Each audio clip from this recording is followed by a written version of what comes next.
بسم الله الرحمن الرحیم الحمد للہ والصلاة والسلام علی رسول اللہ وعلی آلہ واصحابہ اجمعین اما بعد۔ ناظرین کرام، السلام علیکم ورحمۃ اللہ وبرکاتہ۔ مسلمان کے شب و روز، اس عنوان کے ہمراہ ہم آپ کی خدمت میں حاضر ہیں۔ آج کی اس ملاقات میں ہمارا موضوع گفتگو ہے ارکان اسلام اور اخلاق کے درمیان رشتہ اور تعلق۔ یعنی ہمیں یہ بات معلوم ہونی چاہیے کہ دین اسلام میں اخلاق کی بہت بڑی اہمیت ہے، اور پھر یہ کہ ہمیں اس اہمیت کو یوں سمجھنا چاہیے کہ نہ صرف یہ کہ دین اسلام میں اچھے اخلاق کو اپنانے اور یہ کہ ہر قسم کے برے اخلاق سے ہمیشہ دامن بچائے رکھنے کی تاکید کی گئی، بلکہ اس سے بھی بڑھ کر مزید یہ کہ وہ ارکان اسلام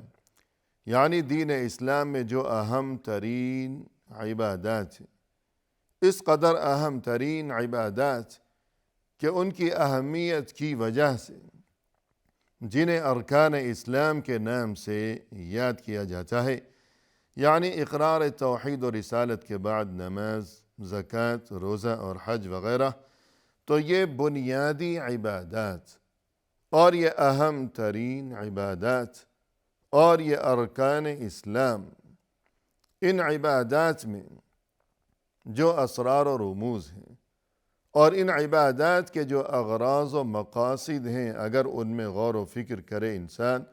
تو یہ بات بخوبی نظر آتی ہے کہ ان عبادات میں بھی انسانوں کے خالق و مالک اللہ عز و جل کی جانب سے انسانوں کے لیے، اپنے بندوں کے لیے اخلاقی تعلیم کا پہلو بھی موجود ہے ان تمام عبادات میں۔ مثلا عبادات میں سر فہرست اور اہم ترین عبادت ہے نماز۔ نماز سے اللہ کا ذکر مقصود ہے، اللہ کی اطاعت و عبادت کا عملی مظاہرہ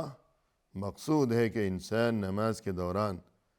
اپنے خالق و مالک کے سامنے کبھی ہاتھ باندھے کھڑا ہوا ہے اور کبھی حالت رکوع میں ہے، کبھی حالت سجود میں ہے، تو یہ اللہ کی اطاعت و عبادت اور یہ کہ اللہ کی بندگی و فرما برداری کا عملی مظاہرہ۔ لیکن اس کے ساتھ ساتھ ہمیں نماز میں بھی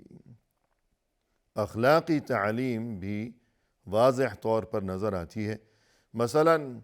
قرآن کریم میں فرمایا اللہ سبحانہ وتعالی نے ان الصلاة تنہی عن الفحشاء والمنکر، یعنی بے شک نماز روکتی ہے بے حیائی کے کاموں سے اور ہر برائی سے۔ ہر برائی سے، ہر بے حیائی سے نماز انسان کو روکتی ہے، تو ظاہر ہے کہ بے حیائی یہ تو بد اخلاقی کی علامت ہے کہ جو بے حیا قسم کا انسان ہوگا تو یقیناً یہی کہا جائے گا کہ اس کا اخلاق درست نہیں ہے، کہ یہ بد اخلاق قسم کا انسان ہے۔ اور جو کوئی بے حیائی کے کاموں سے دور رہتا ہو تو یقیناً اس کے بارے میں یہی کہا جائے گا کہ یہ خوش اخلاق قسم کا انسان ہے، کہ اس کا عمل، اس کا مزاج اور یہ کہ سیرت و کردار بہت ہی بہترین ہے۔ اسی طرح مثلا نماز کے دوران ہم دیکھتے ہیں کہ تمام انسان، اللہ کے سبھی بندے جو کہ نماز میں، نماز با جماعت میں مشغول ہوا کرتے ہیں، تو اللہ کے سامنے وہ سبھی ایک ساتھ ایک صف میں برابر کھڑے ہوئے ہیں۔ ان میں کوئی تفریق نہیں ہے، کوئی اونچ نیچ نہیں ہے، کیا خادم اور کیا مخدوم، کیا کالا اور کیا گورا، چھوٹے اور بڑے، اور یہ کہ مزدور بھی وہی ہے، اور یہ کہ مزدور کا آقا بھی اسی کے ساتھ کھڑا ہوا ہے، تو یہ سبھی لوگ ایک ہی صف میں کھڑے ہوئے ہیں اور یہ کہ کوئی تفریق نہیں ہے، کوئی اونچ نیچ نہیں ہے، اور یہ کہ یہ مساوات، آپس میں ہمدردی کے جذبات، کہ مسجد میں جب روزانہ دن میں 5 وقت جب ایک دوسرے پر نگاہ پڑے گی، ایک دوسرے سے ملاقات ہوگی، تو یوں تعارف بڑھے گا، آپس میں محبتیں پروان چڑھیں گی، اور یہ کہ قربتیں بڑھیں گی، نفرتوں اور دوریوں کا خاتمہ ممکن ہو سکے گا، ایک دوسرے کے حالات کے بارے میں، ایک دوسرے کی ضروریات کے بارے میں، ایک دوسرے کی مشکلات کے بارے میں علم ہو سکے گا، واقفیت ہو سکے گی، اور یوں سبھی ایک دوسرے کے کام آ سکیں گے، ایک دوسرے کی مدد و اعانت کر سکیں گے۔ پھر یہ کہ امام کی اقتداء میں وہ سبھی لوگ تمام نمازی ایک ساتھ ایک ہی امام کے پیچھے کھڑے ہوئے ہیں، ایک ہی امام کی اقتداء میں وہ کبھی رکوع کی حالت میں ہیں، کبھی سجود کی حالت میں ہیں، ایک ساتھ رکوع ہے، ایک ساتھ سجدہ ہے، ایک ساتھ قیام ہے، ایک ساتھ قعدہ ہے، تشہد ہے، تو یوں افتراق و انتشار کی بجائے یوں آپس میں نظم و ضبط کا یہ عملی مظاہرہ کہ سب برابر ہیں، اور یہ کہ سب میں اتفاق و اتحاد ہے، مساوات و یگانگت ہے، کوئی نفسا نفسی نہیں ہے، ایسی بات نہیں کہ کوئی رکوع میں اور کوئی سجود میں، اور کسی کا رخ ہو مغرب کی جانب، کسی کا رخ ہو مشرق کی جانب، ایسی کوئی بات وہاں ہرگز ہرگز نہیں ہے۔ تو یوں اتفاق و اتحاد، مساوات، اخوت اور بھائی چارہ، اور یہ کہ اونچ نیچ کا خاتمہ، ہر قسم کی تفریق کا خاتمہ، اور اللہ کے سامنے سبھی ایک ہیں، سبھی برابر ہیں، سبھی بھائی بھائی ہیں۔ تو یہ تمام خوبیاں، یہ تمام اوصاف، یقیناً یہ سبھی کچھ اخلاق ہی کا شعبہ ہے، تو نماز انسان کو اخلاق کی تعلیم دیتی ہے۔ اسی طرح ناظرین کرام، زکوٰۃ کے بارے میں اگر غور کیا جائے تو اخلاقی تعلیم ہمیں زکوٰۃ میں بھی نظر آتی ہے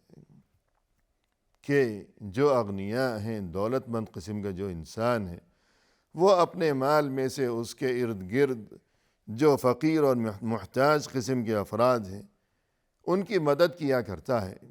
تو یوں زندگی بھر ہر سال پلٹ پلٹ کر غریبوں کی مدد کرنا، یہ دنیا کے جہاں چہار سو نفسا نفسی ہے، ہر کوئی دوسرے کا مال چھین لینا چاہتا ہے، ایسے میں وہ انسان جو ہر سال زندگی بھر خاموشی کے ساتھ اپنی یہ خون پسینے کی کمائی اور اپنا یہ مال اپنی جیب سے نکال کر کسی مسکین کی ہتھیلی پر رکھ دیتا ہے، چپ چاپ خاموشی کے ساتھ، کوئی زبردستی نہیں ہے، کوئی مجبوری نہیں ہے، بلکہ صرف اور صرف اللہ کی رضامندی و خوشنودی کی خاطر، تو ظاہر ہے کہ جو اس قسم کا انسان ہے وہ کبھی کسی دوسرے کا مال کس طرح چرائے گا؟ چوری ہے، اور یہ کہ حق تلفی ہے،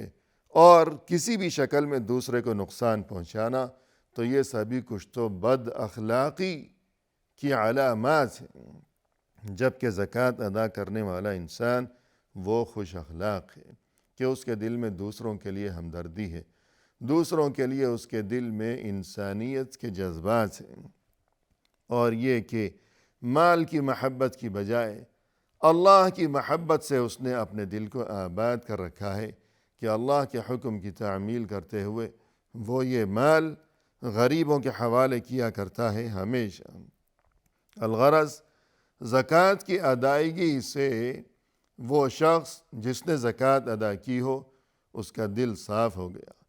پیسے کی محبت اور یہ ہوس زر اور یہ لالچ اور چھین لینا، اس قسم کی جو بری عادات ہیں، تو ان بری عادات سے، برے اخلاق سے اس کا دل پاک اور صاف ہو گیا، یعنی اس کا اخلاق درست ہو گیا۔ اسی طرح وہ انسان، وہ مسکین کہ جسے زکوٰۃ ادا کی گئی ہے، اب اس کے دل میں دولت مندوں کے خلاف حسد کی جو آگ ہوا کرتی ہے اور احساس محرومی کے جو جذبات ہوا کرتے ہیں کہ میں محروم، میرے بچے کو علاج نصیب نہیں، کھانا پینا نصیب نہیں، سر چھپانے کے لیے کوئی چھت نصیب نہیں ہے، جبکہ میرے پڑوس میں یہ امیر کبیر قسم کا انسان، مال و دولت کے یہ انبار اس کے قدموں میں پڑے ہیں، تو شاید احساس محرومی کی وجہ سے اور اس انتقام کی آگ میں جلتے ہوئے یہ غریب اور فقیر قسم کا انسان، شاید کبھی اسے شیطان یوں ورغلانے لگے کہ مجھے چوری کرنی چاہیے، اس سے چھین لینا چاہیے، اور یہ کہ اس کے دل میں جو آگ لگی ہوئی ہے، شاید اس آگ کی وجہ سے وہ کسی روز ایسا نہ ہو کہ اپنے پڑوسی اس مالدار کے گھر میں کہیں آگ لگا دینے کے بارے میں منصوبے بنانے لگے۔ لیکن جب اسے زکوٰۃ ادا کی گئی ہو تو اب جتنے بھی یہ برے اخلاق اور برے خیالات، احساس محرومی اور یہ حسد اور یہ نفرت اور یہ کینہ، ان تمام برے اخلاق کی بجائے اب اس کے دل میں اس غنی انسان، دولت مند انسان کے بارے میں اچھے جذبات، عزت و احترام اور ادب، یہ تمام خوش اخلاقی کے معاملات اس کے دل میں پیدا ہونے لگیں گے۔ بد اخلاقی کا خاتمہ ہو جائے گا، اور یوں وہ دولت مند اور فقیر و محتاج سبھی مل کر آپس میں بھائی بھائی، باہم شیر و شکر، اور یہ کہ باہم ایک دوسرے کے لیے مل جل کر دست و بازو بن جائیں گے۔ اسی طرح ناظرین کرام، روزہ صرف صبح سے شام تک بھوکا پیاسا رہنے کا نام ہرگز ہرگز نہیں ہے، بلکہ روزے کا مقصد ہی یہی ہے کہ تقوی پیدا ہو، پرہیزگاری پیدا ہو، انسان کا اخلاق درست ہو جائے، انسان کا انداز فکر درست ہو جائے، جیسا کہ رسول اللہ صلی اللہ علیہ وسلم نے فرمایا: من لم يدع قول الزور والعمل به فليس لله حاجة في أن يدع طعامه وشرابه۔ جس کسی نے روزے کے دوران جھوٹ کو نہیں چھوڑا تو پھر اللہ کو اس بات کی کوئی ضرورت نہیں ہے کہ یہ انسان اپنا کھانا پینا چھوڑ کر بیٹھا رہے، کہ کھانا پینا بند کیا ہوا ہے لیکن یہ کہ جھوٹ بولتا ہے، برائیوں کو نہیں چھوڑا،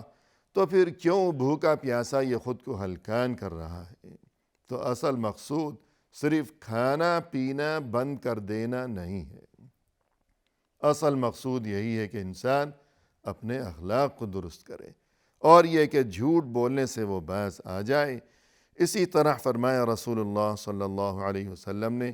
اذا كان يوم صوم احدكم فلا يرفث ولا يصخب فإن سابه احد او قاتله فليقل انی صائم۔ تم میں سے کسی کا جب روزہ ہو تو نہ تو وہ بری باتیں کہے اور نہ ہی وہ چیخے چلائے۔ اگر کوئی دوسرا انسان اسے گالی بکے تو یہ جواب میں اسے یوں کہے کہ انی صائم، کہ دیکھو میرا تو روزہ ہے۔ یعنی روزے کے دوران